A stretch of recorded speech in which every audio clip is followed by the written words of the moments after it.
Viewers, আমি যবে থেকে সোলার প্যানেলের ভিডিও আপলোড করেছি চ্যানেলে, সবারই একটাই প্রশ্ন ছিল যে আমার কত টাকা খরচা হলো। তো আজকে আমি আপনাদের কাছে টোটাল হিসাবটা দেবো আমার কত টাকা খরচা হলো, এবং আপনাদের কিছু সাজেশান দেব।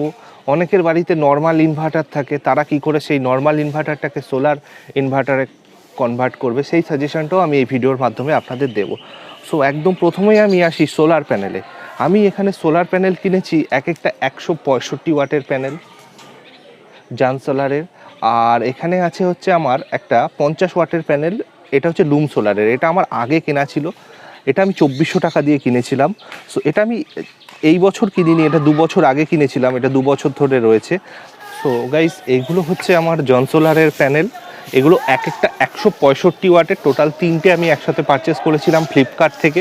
আমি যখন কিনেছিলাম মার্চ মাস নাগাদ, এগুলোর দাম ছিল এক একটা 3799 টাকা করে।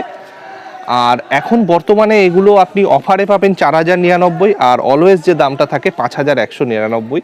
সুতরাং বুঝে কিনবেন। আপনারা যদি কেনেন, আমি আপনাদের পার্সোনালি সাজেস্ট করব, অনেক সময় ফ্লিপকার্টে বিভিন্ন ব্যাংকের ডেবিট কার্ড বা ক্রেডিট কার্ডে অফার থাকে। আপনারা যদি সেই অফারগুলো অ্যাভেল করতে পারেন, তাহলে কিন্তু আপনাদের অনেকটাই সস্তায় পড়বে। আর সবসময় পয়সা বাঁচানো মেন উদ্দেশ্য সবারই আমাদের।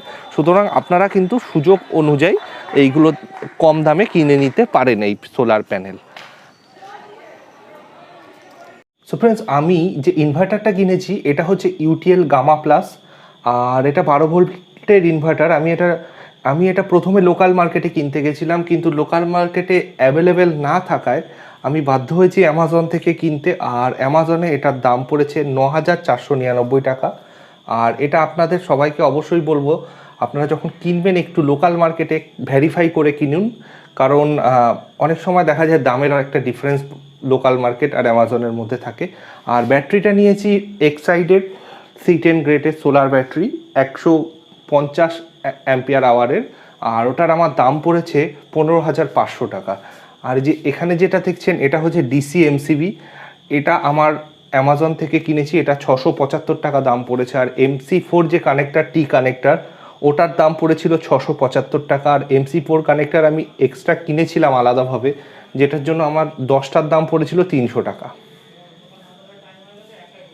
আর এছাড়াও আমি 6 মিলিমিটার স্কোয়ারের ডিসি ওয়্যার কিনেছিলাম। এটার জোড়া মানে রেড আর দেখতে পাচ্ছেন লাল তার আর কালো তারের এক জোড়া, টোটাল 15 মিটার, 15 30 মিটার। এই টোটাল তারটা আমার দাম পড়েছিল 1800 টাকা দাম পড়েছিল। আর এছাড়া আনুষঙ্গিক টুকটাক জিনিস, এই পাইপগুলো কিনেছিলাম 30 টাকা করে পিস। আর এই যে এইটা কিনেছিলাম 35 টাকায়। আর আমি এসি ওয়্যারিংয়ের কথা বললাম না, কারণ এসি ওয়্যারিংয়ের দাম মোটামুটি আপনারা অনেকেই জানেন, এবং এটা লোকাল মার্কেট থেকেই কিনেছিলাম। আর আমি টোটাল যে খরচটা হয়েছে আমি পাশে ক্যালকুলেট করে আপনাদের দিয়ে দিচ্ছি, যাতে আপনাদের সুবিধা হয়। আর এবার যেটা বলেছিলাম যে আপনাদের যদি ইনভার্টার অলরেডি এক্সিস্ট থাকে, তাহলে আপনারা কি করবেন।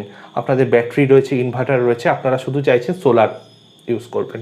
তো সেক্ষেত্রে আপনারা যেটা কিনতে পারেন, কিছু চার্জ কন্ট্রোলার পাওয়া যায়, স্মার্ট অনের আছে, তারপরে আরও অনেক কোম্পানির চার্জ কন্ট্রোলার আছে, ইউটিএলের আছে। আপনারা সেই চার্জ কন্ট্রোলার, ইভেন লুমিনাসেরও আছে, আপনারা ট্রাই করবেন। আর চার্জ কন্ট্রোলারের দামটা, যেগুলো এমপিপিটি চার্জ কন্ট্রোলার, ওটা মোটামুটি 5,000, 4,500 থেকে 6,000 টাকার মধ্যে পাবেন। আর যেটা পিডাব্লিউএম, ওটার দাম মোটামুটি আপনার 2 থেকে 2,500 টাকা এরকম দাম হবে। তো এমপিপিটির এফিসিয়েন্সিটা বেশি, আর পিডাব্লিউএমের এফিসিয়েন্সিটা একটু কম। সুতরাং আপনারা যেটা আপনাদের ইচ্ছা সেটা ইউজ করতে পারেন। আর এই চার্জ কন্ট্রোলারটা দিয়ে আপনারা কানেক্ট করে ইনভার্টারের সাথে, আর ইনভার্টারের প্লাগটা চার্জ কন্ট্রোলারের মধ্যে ঢুকবে, আর চার্জ কন্ট্রোলার থেকে যে এই ইনভার্টারের যে লাইনটা, এই চার্জ কন্ট্রোলার সেক্ষেত্রে সেটা চার্জ কন্ট্রোলারে যাবে, আর চার্জ কন্ট্রোলারটার থেকে একটা লাইন এসে এরকম মেন্সে জুড়বে। আর চার্জ কন্ট্রোলার থেকে একটা পজিটিভ আর নেগেটিভ বেরোবে, সেটা ব্যাটারিতে লাগানো থাকবে। আর এর ফলে আপনার যে চার্জিংটা হবে, সেটা আপনার ব্যাটারি চার্জ হয়ে যাবে, এবং চার্জ কন্ট্রোলারটা থেকে আপনার ব্যাটারিটা চার্জ হবে, আর আপনি ডাইরেক্টও লাইন জ্বালাতে পারবেন। ওটা আপনারা ট্রাই করে দেখতে পারেন।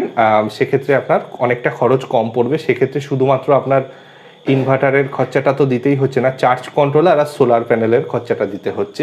মোটামুটি যেটাই করবেন, যদি আপনি নতুন প্রজেক্ট করেন সেক্ষেত্রে আপনার মোটামুটি ধরবেন আপনি যা খরচ হবে তার 50%-এর বেশি টাকা আপনার ব্যাটারির পিছনেই চলে যাবে। আর এছাড়া তো ইনভার্টার, তার, সোলার প্যানেল এগুলো তো আছেই।